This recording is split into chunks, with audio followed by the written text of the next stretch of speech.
AP శాసన మండలిలో గందరగోళం నెలకొంది. గత ప్రభుత్వం అప్పులపై టీడీపీ సభ్యులు ప్రశ్నించారు. గత ప్రభుత్వం 9,74,000 కోట్ల రూపాయలు అప్పు చేసిందన్నారు మంత్రి పయ్యావుల కేశవ్. కార్పొరేషన్ల ద్వారా అప్పులు చేశారని, చట్టసభలకు తెలియకుండానే ఖర్చు చేశారన్నారు. మంత్రి వ్యాఖ్యలపై వైసీపీ సభ్యుల ఆగ్రహం వ్యక్తం చేశారు. పోడియం దగ్గరకు వెళ్లి వైసీపీ సభ్యులు నిరసన వ్యక్తం చేశారు.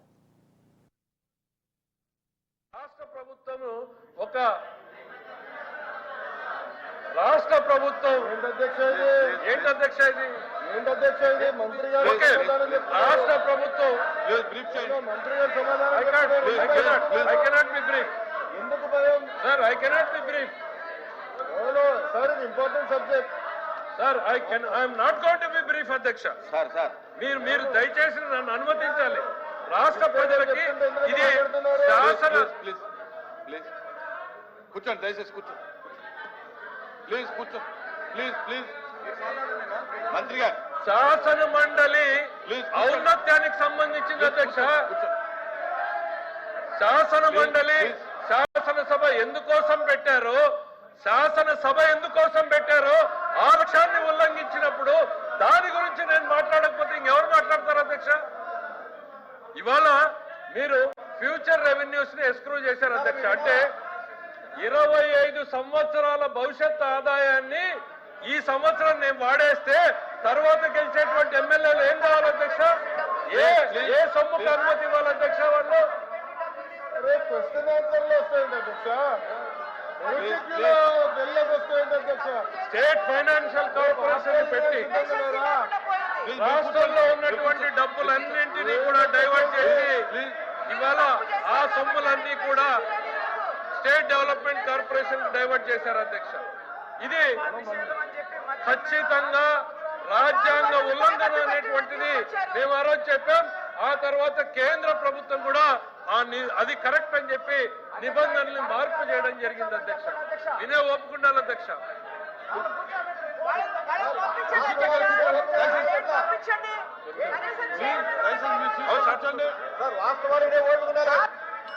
కూర్చోండి కూర్చోండి. ఎల్ఓపి గారు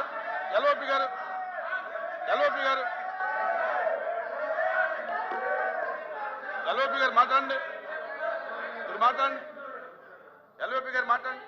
ప్లీజ్ కూర్చోండి అధ్యక్ష. ప్లీజ్ మీ సీట్లో కూర్చోండి.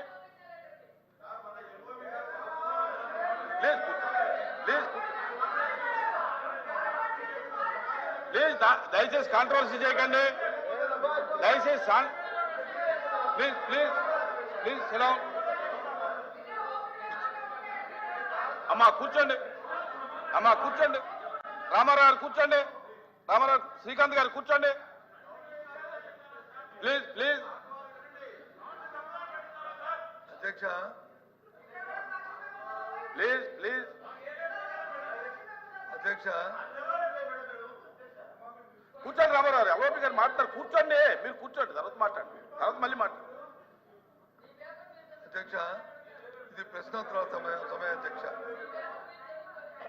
ప్రశ్నోత్తరాల్లో సభ్యులు అడిగిన ప్రశ్నకి డీటెయిల్గా సమాధానం చెప్పచ్చు అధ్యక్ష. దాంట్లో అభిప్రాయ భేదం లేదు. కానీ వారు మళ్ళీ బడ్జెట్ స్పీచ్ లాగా ఆవు గదలాగా ఆవు తెల్లగా ఉన్న పాలు పెట్టడం ఆవు గద చెప్పడం మాత్రం చెప్పుకుంటే పని చేయమని అధ్యక్ష. నా రిక్వెస్ట్ అధ్యక్ష. వారిని కోరుతున్నాను, మీ ద్వారా ప్రభుత్వాన్ని కోరుతున్నాను అధ్యక్ష. ఒకే నిమిషం. అమ్మా కూర్చోండి. ఇప్పుడు కూర్చోండి. మీ ద్వారా ప్రభుత్వాన్ని కోరుతున్నాను అధ్యక్ష. ఇంతసేపు ఫైనాన్స్ అద్భుతంగా ఉంది. ఈ సభలో మమ్మల్ని అందరినీ కలిపి కమిటీ అయ్యింది అధ్యక్ష. వారు చెప్పిన 10 లక్షల కోట్లు, 7 లక్షల కోట్లు, 14 లక్షల కోట్లు, 16 లక్షల కోట్లు ప్రభుత్వం చేసిన వాళ్ళు ఇచ్చిన బడ్జెట్ డాక్యుమెంట్ ఇదో లేదు కాగు ఇచ్చిన రిపోర్ట్ను ఆ రెండింటిని దగ్గర పెట్టుకొని అన్ని పరిశీలించి ప్రజలకు వాస్తవం చెప్తాం అధ్యక్ష. మాకు అభ్యంతరం లేదు. అంతేగాని మాకు అభ్యంతరం లేదు కమిటీ ఏమన్నా మీ ద్వారా కమిటీ ఏమని ప్రభుత్వం కమిటీ అయ్యండి. మాకు అభ్యంతరం లేదు. కానీ ఈ మాటలు చెప్పి ఇంకా తవ్వుతున్నాను ప్రభుత్వం